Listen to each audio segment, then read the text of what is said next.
Assalamualaikum warahmatullahi wabarakatuh. Selamat malam.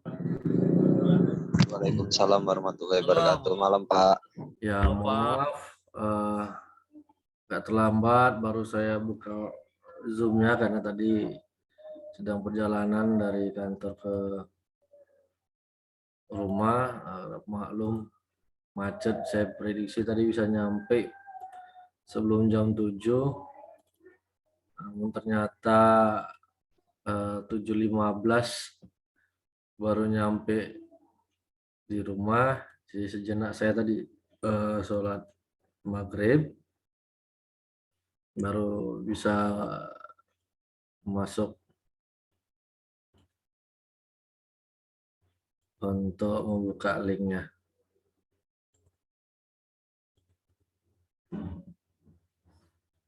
Baik, mudah-mudahan kita semua dalam keadaan sehat walafiat, walaupun ini baru 3 orang, ya udah banyak. Oke, siapa? Saya matikan kamera karena sedang bekerja. Baik, silakan yang masih bekerja dilanjutkan untuk pekerjaannya.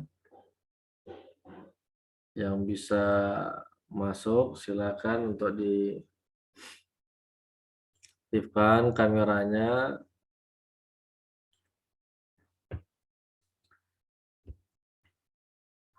Baik, pada hari ini kita pertemuan ke-9 mata kuliah litigasi hukum Pratun. Pertemuan sebelumnya mungkin ini ada yang baru bergabung dari 8 pertemuan, baru hari ini mungkin ada yang sudah. Nah, litigasi hukum Pratun ini kan pada dasarnya kita bagaimana tata cara membuat dokumen persidangan nantinya yang akan digunakan dalam kemahiran hukum Pratun.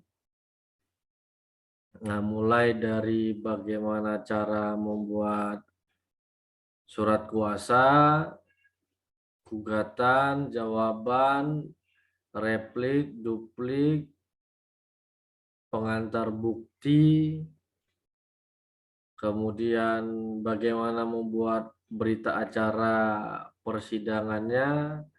Nah, ini yang menjadi topik dari mata kuliah ini, sehingga nantinya pada saat kemahiran hukum Pratun, dokumen ini sudah ready ataupun sudah siap untuk dipresentasikan dalam peradilan semu. Nah, untuk data identitas di dalam dokumen itu adalah identitas mahasiswanya masing-masing. Ya, sebagai penggugatnya kita sendiri, sebagai tergugatnya kita sendiri, dan demikian juga sampai dengan nantinya majelis hakimnya serta panitera pengganti. Nah, yang menjadi pertanyaan, apakah sudah dapat dokumennya atau belum? Atau sudah ada yang mencoba membuat dokumen-dokumennya atau belum? Karena outputnya adalah bagaimana saudara semuanya mampu dalam membuat dokumen-dokumen perkara. Jadi jangan nantinya pada saat kemahiran hukum menjadi kewalahan seperti yang semester lalu kan gitu di atas saudara, ya ketika kemahiran hukum membuat dokumennya juga baru dilakukan gitu ya. Nah, ini yang harapan saya tidak seperti itu. Dari ada 4 kelas yang saya bawa kemahiran hukumnya, hanya 1 kelas yang saya nyatakan lulus dari dokumen maupun persentasenya, artinya dramanya kan gitu, dalam membawakan perannya masing-masing ataupun dramanya hanya satu kelompok yang saya nyatakan lulus. Namun kan tidak mungkin yang 3 kelompok lagi, saya tidak nyatakan lulus karena sudah semester 7 kan gitu, artinya sedang menyusun. Nah, ya karena, mahasiswa ilmu hukum itu harus bisa beracara, harus memahami bagaimana hukum acaranya maupun proses persidangan-persidangannya. Nah, kesepakatan kita pada pertemuan sebelumnya setelah UTS kita akan memeriksa dokumen demi dokumen yang telah saudara siapkan. Kan, kalau dari total mahasiswa yang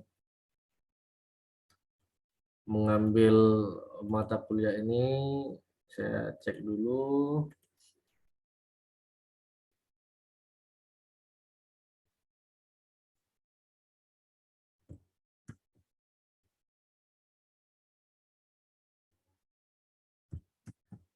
Sebentar.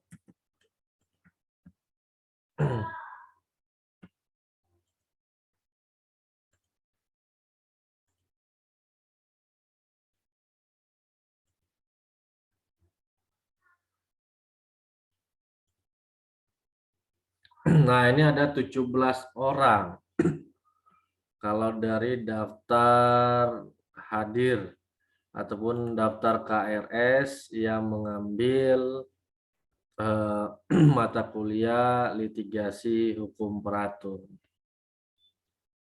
Nah, kalau dilihat dari jumlah anggotanya ini bisa 9, 18,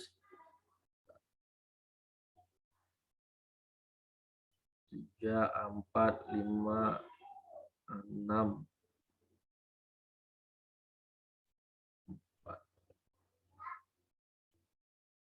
7, 8. Nah, cukup kalau dibuat 2 kelompok kan gitu. 9, 10. Namun dalam hal ini ya kita satu kelompok saja dan masing-masing harus membuat, harus dibagi. Misalnya Pak Sahren tugasnya membuat surat kuasa, kemudian Herawati membuat objek tata usaha negara, misalnya pemecatan sebagai seorang pegawai negeri sipil. Karena ini harus sinkron, objeknya itu dengan kuasa, ya kan, dengan gugatannya harus sinkron, harus sama dia. Makanya ya ajukan permohonan berkas perkara ke Pengadilan Tata Usaha Negara kalau ada yang kenal, ataupun kan pernah saya katakan, nah tanya sama mahasiswa yang sebelumnya, senior, minta aja belilah berkas perkara mereka. Tapi berkas perkaranya jangan yang 10 tahun perkaranya gitu deh, yang 5 tahun maksimalnya. Ya sudah itu dia, kalau seandainya objeknya adalah sertifikat tanah, berarti tidak ada untuk objeknya yang dibuat, kan gitu. Nah berarti, kuasa kuasa berarti ada 2 kan gitu nantinya, kuasa penggugat dengan kuasa tergugat. Ya kan, siapa nanti yang buat kuasa penggugat, siapa yang buat kuasa tergugat. Nah, kemudian ada penggugat. Nah, kemudian ada, jawaban. Nah, replik, duplik. Nah, kuasa ada 2. Kemudian gugatan, jawaban, replik, duplik, pengantar bukti ada 2.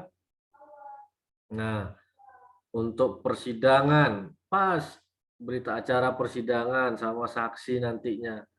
Sama terakhir ada yang buat putusan. Nah, cukup. Jadi masing-masing memiliki tugasnya gitu dia. Nah, namun sampai sekarang belum ada realisasinya kalau saya lihat ini. Kemarin ada yang pernah nanya sama saya mengenai surat kuasa. Nah, Jadi itu bukan tugas individu, dalam arti berbeda-beda setiap orangnya, tetapi dia sinkron, satu dokumen perkara yang tebalnya bisa segini, bisa 50 halaman atau bisa 100 halaman kalau diminta di Pengadilan Tata Usaha Negara. Nah, itulah dokumen itu yang diketik ulang dengan nama saudara, dan dengan misalnya nomor perkara yang berbeda, nggak ada masalah gitu dia.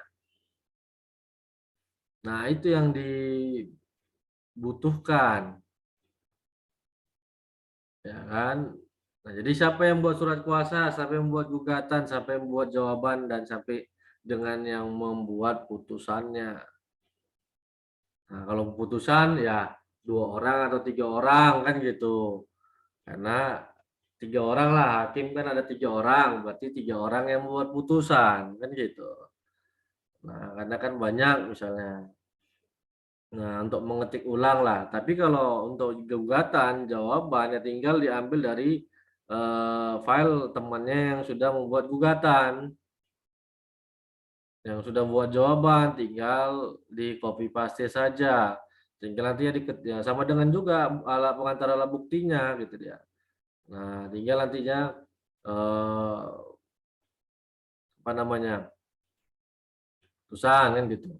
Nah, ini yang ada satu contoh perkara perdata. Ya hampir sama lah kan gitu. Nah, nggak masalah ya, ini hanya sebagai contoh, sampel. Hmm,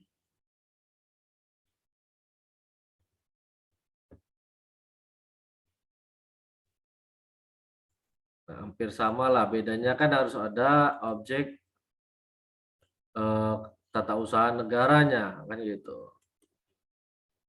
Ini sebagai contoh saja. Nah, inilah contoh putusan, ya kan? Ini penggugatnya. Oke, nah dia memberikan kuasa kepada sumber alam Sinuraya. Nah, berarti ada surat kuasanya kan gitu. Nah, buatlah surat kuasanya. Demikian juga misalnya tergugatnya ada kuasanya Profesor Haji Sanwani Nasution, ya kan? Nah, apa gugatannya? Nah, inilah gugatannya. Nah, bla bla gugatannya. Nah, inilah ini nanti diketik ulang aja, tinggal di copy paste dari teman yang sudah membuat gugatannya, kan gitu.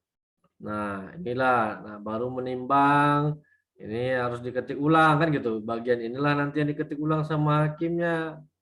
Diketik sendiri dia kan. Nah, diketik ulang. Kalau yang tadi tinggal copy paste. Nah, kemudian tergugat mengajukan jawabannya. Inilah dia dibuat. Nah, lihat ini berapa? 32 halaman total putusannya. Nah, ini ada bukti, diketiklah buktinya seperti ini. Penggugat mengajukan di persidangan telah mengajukan bukti surat yang diberi tanda bukti P1 sampai dengan P7 berupa fotokopi yang telah diberi materai secukupnya. Nah, itu dia. Nah, seperti ini. Nah, sebenarnya yang mengerjakan ini kalau dapat filenya sebentar, ngeditnya kan gitu dia. Nah, kan nggak perlu diajari, udah canggih sekarang teknologi. Kalaupun saudara dapat hard copy-nya, tanpa menulis, tanpa mengetik ulang, saudara bisa mengcopy pastenya dari yang file ya, apa yang hard copy bisa menjadi sebuah tulisan yang terketik, kan gitu. Nah, bagaimana caranya kalau nggak paham? Nah, berarti lebih update saya kan gitu daripada saudara. Nah, semuanya mudah. Nah, inilah yang akan dilakukan oleh 3 majelis hakimnya. Nah, sampai dengan putusannya, mengadili kan gitu. Nah, demikianlah. Nah, nanti di sini oleh kami, misalnya siapa? Ya kan? Ini Bu Mutia Tika sebelaku Hakim Ketua Majelis, Krisnas dan Irawati masing-masing hakim anggota. Nah, seperti itu. Ya kan? Nah, Nah, dibuat. Inilah bentuk dokumennya nanti yang akan saudara sajikan di kemahiran hukum Pratun gitu ya. Ini bentuk putusannya.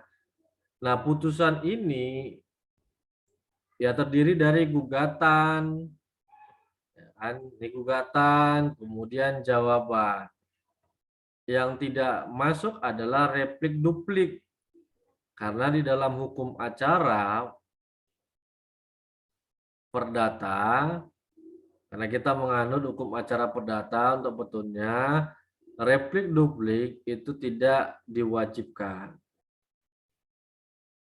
Tetapi di dalam praktek, nah replik duplik itu diperbolehkan secara tertulis.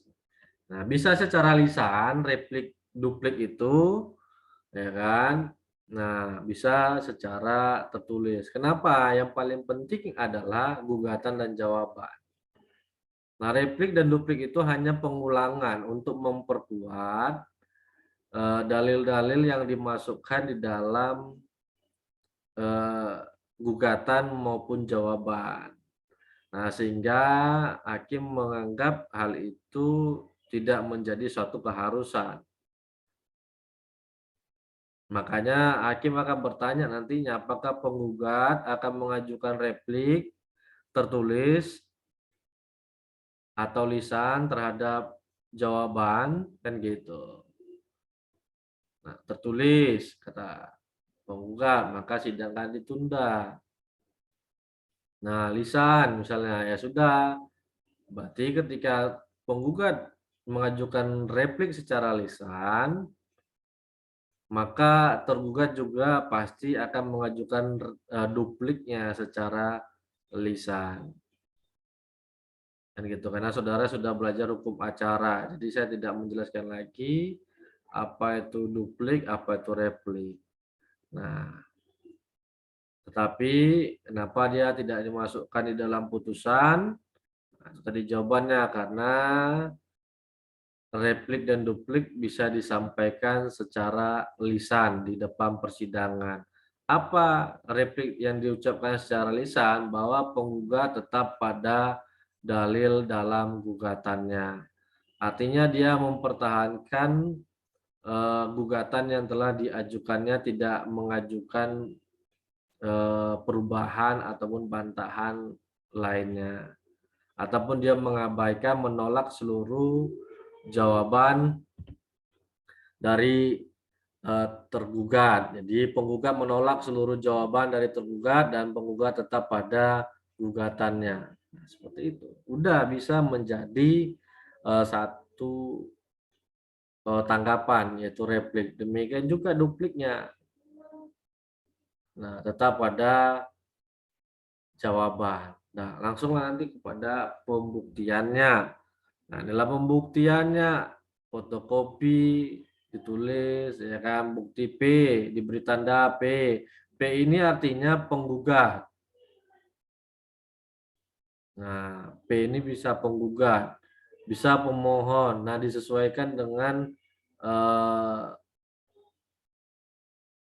jenis perkara yang diperiksa. Bisa nggak kodenya ataupun tandanya yang lain? Bisa, itu tergantung majelis hakimnya.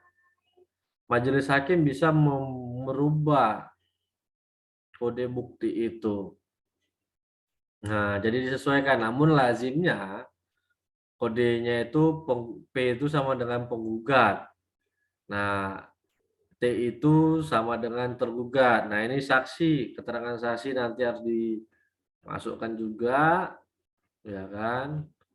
Nah, ini T1 kan gitu dia. Nah, ini menunjukkan bahwa bukti dari tergugat. Nah, seperti itu dia. Ada saksinya, barulah nanti masuk kepada pertimbangannya. Nah, menimbang segala tentang pertimbangan hukumnya. Inilah dia.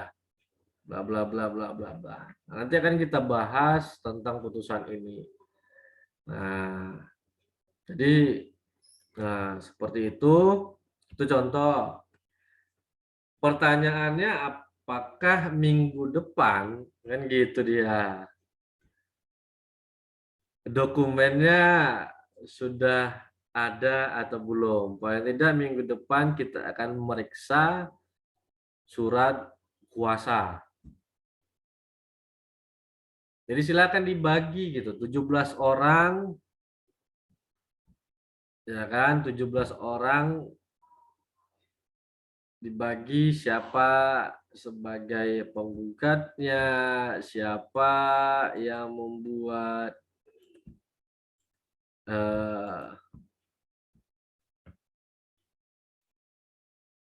keputusan tata usaha negaranya, kalau memang ada dia dalam bentuk misalnya SK tentang pemecatan atau dia sengketa tanah. Tetapi ingat, berkas perkara yang diambil itu adalah berkas perkara yang gugatannya dikabulkan.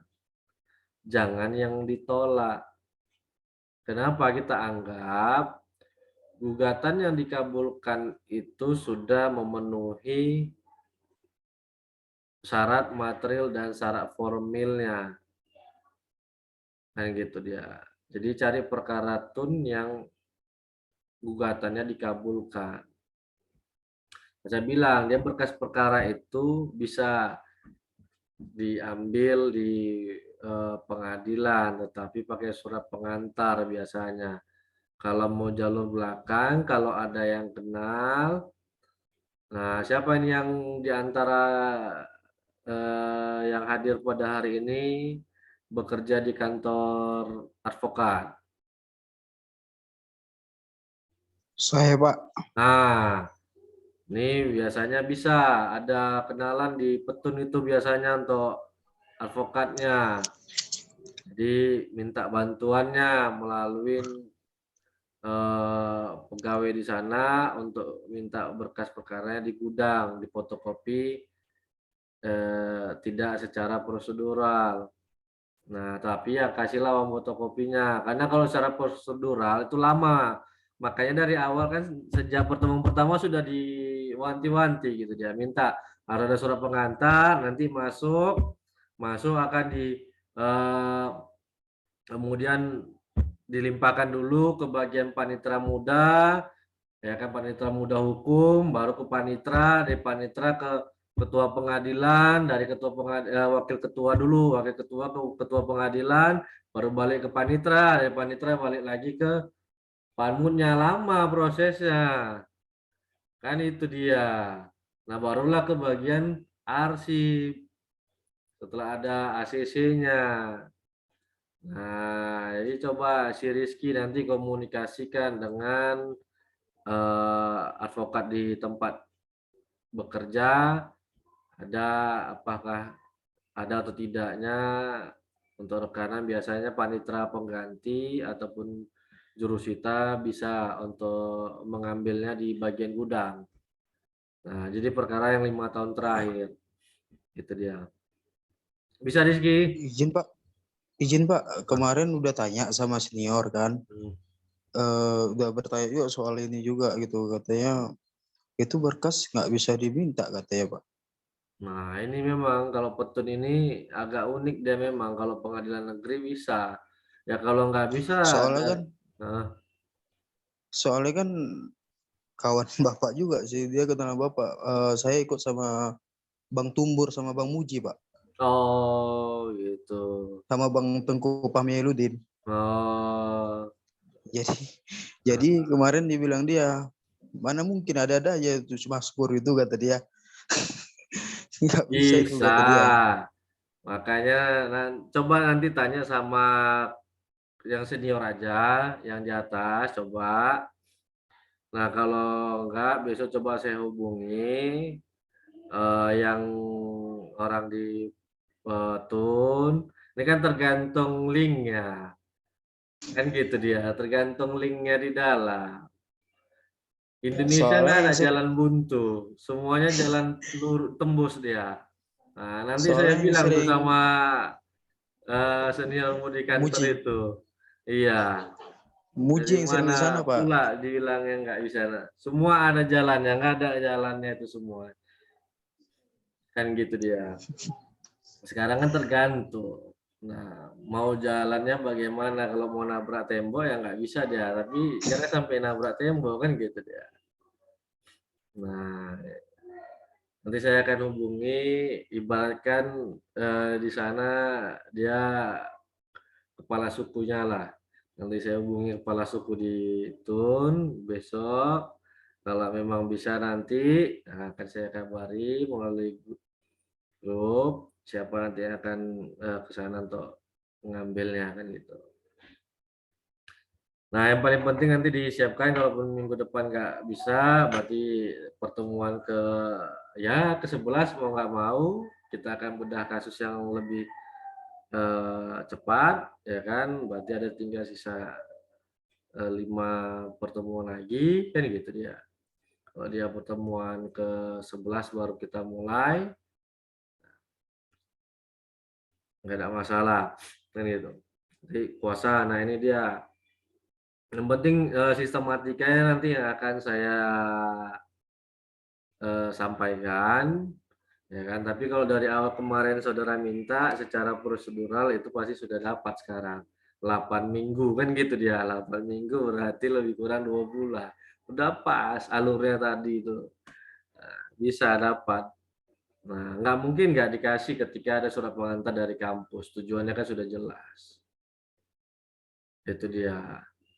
Nah, jadi kemudian tadi ada saya apakah di kelas ini ataupun di kelas yang satu lagi ada yang belum mengumpulkan UTS-nya. Inilah yang terkadang mahasiswa tidak mencerna instruksi yang diberikan di dalam grup. Bertanya lagi, Pak, nggak bisa ngumpul. Gimana, Pak? Kan saya bilang, 3 metode pengumpulannya melalui e-learning, portal, atau grup WA. Kan sudah jelas. Kalau seandainya di e-learning sudah tutup, batas waktu yang sudah saya buat sudah terkunci, nah lihat di portal. Kalau juga di portal sudah tertutup, grup WA kan nggak ada dikunci. Nah ini yang saya bingung. Seperti saya mengajari anak SD loh, anak ATK gitu ya. Padahal situ pilihan, ya kan, bukan doktrin ataupun satu pilihan yang tidak ada alternatifnya, kan gitu. Karena saya paham kelas pekerja kan gitu. Nah, kalau yang ngumpul secara chat pribadi saya tolak. Kenapa? Nanti kawan-kawannya nggak tahu apakah saudara sudah mengumpul apa enggak. Makanya di dalam grup, biar grup kita juga bisa hidup dan temannya juga bermotivasi. Oh ini udah mengumpulkan, saya belum. Kan seperti itu. Nah, jadi bertanya, nggak saya respon, bertanya, Pak, cuman di portal sudah tutup, di learning nggak bisa. Nah, makanya kan 3 pilihan saya buat. Izin, Ya Pak. kan? Nah, UTS soal jawaban bisa dikumpulkan melalui 3 metode, 3 pilihan. Kan itu dia. Izin, Pak. Nah, ya, silakan. Izin, izin Pak. Saya mohon maaf. Kemarin saya ke bagian akademik kampus karena beberapa lama saya itu tidak terkoneksi dengan grup WA. Saya heran juga. Kemudian pada saat bulan puasa saya ke kampus mengadukan kenapa saya nggak terkoneksi sama sekali dengan grup WA setelah mengisi KRS. Kata bagian akademik ya nanti kita ini kan ke bidang IT-nya. Nah cukup lama sih Pak, lumayan 2 minggu. Saya baru terkoneksi, baru bergabung dalam grup WA itu minggu kedua bulan puasa kalau nggak salah Pak. Jadi gimana ya pertemuan-pertemuan sebelumnya Pak? Makasih Pak. Oke, nggak ada masalah. Ya, kalau memang ada kendala dari akademiknya atau pada saat proses untuk mengambil kelasnya, tidak masalah. Yang penting kan untuk UTS-nya dikerjakan dan nantinya bergabung Ibu dengan teman-teman yang lain bagaimana untuk membagi perannya masing-masing dalam membuat dokumen persidangannya. Begitu. Satu kehadiran bagi yang bekerja ini luar biasa. Saya tetap apresiasi. Kenapa? Karena saya juga kuliah sambil bekerja, kan gitu. Saya kuliah malam juga, pagi bekerja, malam kuliah. Jadi memahami, ya kan, bagaimana kondisinya. Kalau dia tetap tatap muka, pasti nggak ada masalah. Ini kan karena sudah kecanggihan teknologi, ya terkadang ada jaringan ataupun koneksi. Kayak seperti semalam juga hari Sabtu, nggak bisa saya masuk ke servernya Pancabudi gitu dia. Jadi, nah bisa terkendala juga di servernya kampus kan gitu karena beban banyak yang mengupload ataupun yang menggunakan linknya ya hal yang wajar gitu dia. Nah, jadi ya bagi yang belum mengumpulkan UTS ya silakan, tetapi kan gitu dia. Siapa cepat maka dialah yang akan lebih diprioritaskan kan gitu dia. Nah, kalau bagi saya bukan dosen yang killer kan gitu karena saya mengalami duluan bagaimana ketika mendapatkan dosen yang killer tetapi nah saya juga tidak mempermudah. Nah, kalau sudah ada niat ya saya hargailah niat itu kan gitu. Nah, tidak mungkin orang sudah berusaha kita tolak kan gitu dia. Nah, sebelumnya saya absen terlebih dahulu. Andre ada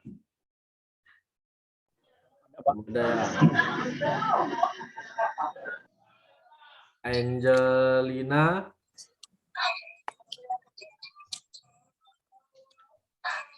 Delina Malau, Hadir, Pak.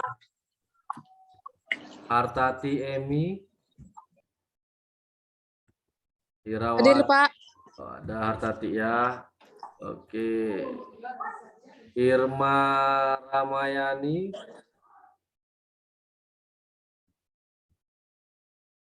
Ada.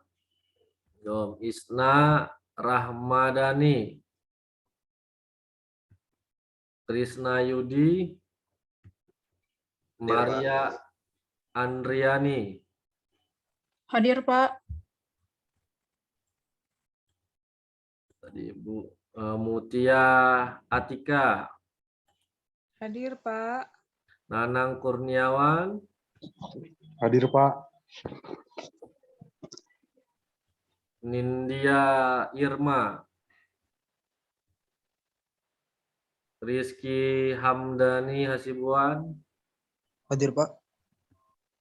Supriyanus Warwu. Hadir, Pak. Jadi Pak TM Sahrin hadir.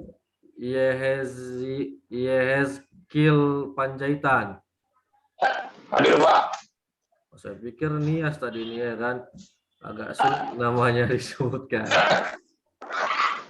Rupanya Panjaitan. Yonika Giawa. Oke. Nah, ini dari sistem nanti 5 menit lagi habis, nanti kita masuk lagi lah. Kan 40 menit Sedikit, pertama. Pak, boleh Ya, bertanya, silakan. Pak? Ya. Masalah berkas tadi, Pak. Nah, jadi terima kasih banyak sebelumnya kalau Bapak mau tadi menyambungkan lah istilahnya ada orang dalam di Petun. Tapi saya mau bertanya juga, Pak. Misalnya ada berkas dari senior-senior kita yang sudah melaksanakan peradilan semuanya di TUN juga. Itu kita dapat soft kopinya. Itu apakah boleh kita pakai? Satu. Yang kedua, kayak Abang Rizky tadi yang kerja di advokat. Mana tahu ada juga kawan-kawan kita yang kerja di advokat juga, tapi dia pernah mempunyai perkara masalah tun juga, tapi berkas itu masih mentah. Dari mulai gugatan sampai dengan yang lainnya, putusan lengkap, misalnya ada berkas di dalam kantor pengacara tadi, Pak. Tapi berkasnya masih mentah ya, Pak. Masih nama-nama yang sebenarnya gitu, Pak.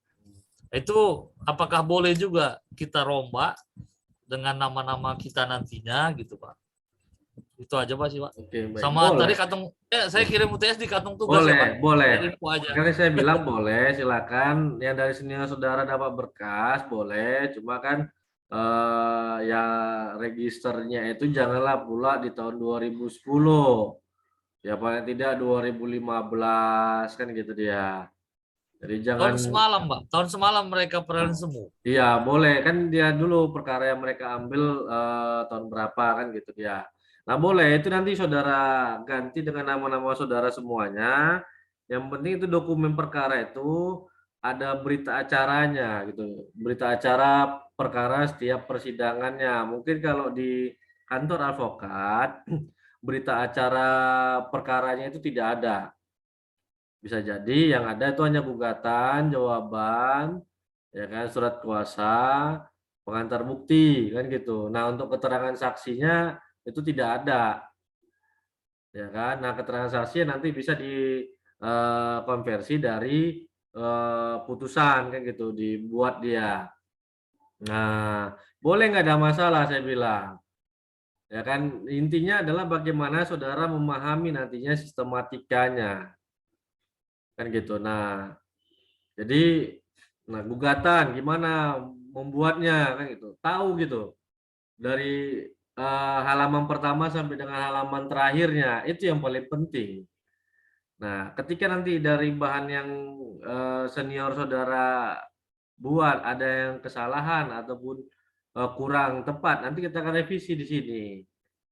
Nah, nggak ada masalah sama saya. Kan saya bilang, boleh dari senior yang saudara atau mau ke pengadilan gitu ya. Nah, kalau di kantor pengacara itu biasanya tidak ada yang berita acara pemeriksaan perkaranya. Nah, berita acara perkara, berita acara persidangan. Nah, itu tidak ada. Tapi kalau di file yang senioran saudara itu, saya rasa itu pasti ada. Nah, itu pasti ada, ya kan? Nah, berkasnya itu. Jadi itu bisa di upload. Mohon maaf itu bisa diketik ulang kan gitu. Bisa diketik ulang gugatannya kuasa. Nah, biasanya kuasa nggak ada. Nah, tugas saudara lah nantinya membuat kuasanya gitu dia. Nah, kuasanya itulah yang ketik ulang kan gitu dia. Nah, seperti itu nggak masalah. Berkas yang mau dari mana saudara dapat, ya kan? Silakan gitu dia. Kalau memang ada.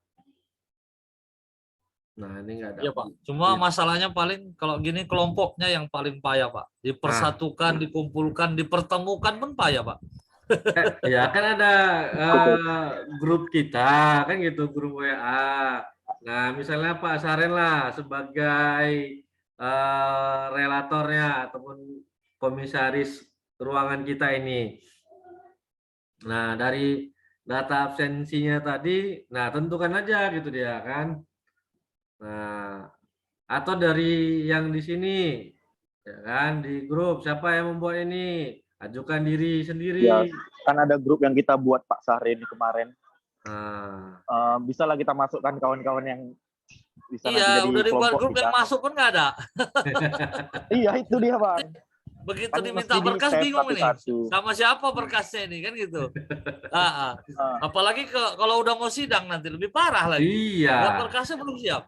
benar. Itu dia. Ya, Nanti jadi pada gini saat loh, Abang-abang, kita ada peradilan Duluan, Pak. semuanya nanti yang saudara terkendala gitu dia. Saya dulu dapat dosen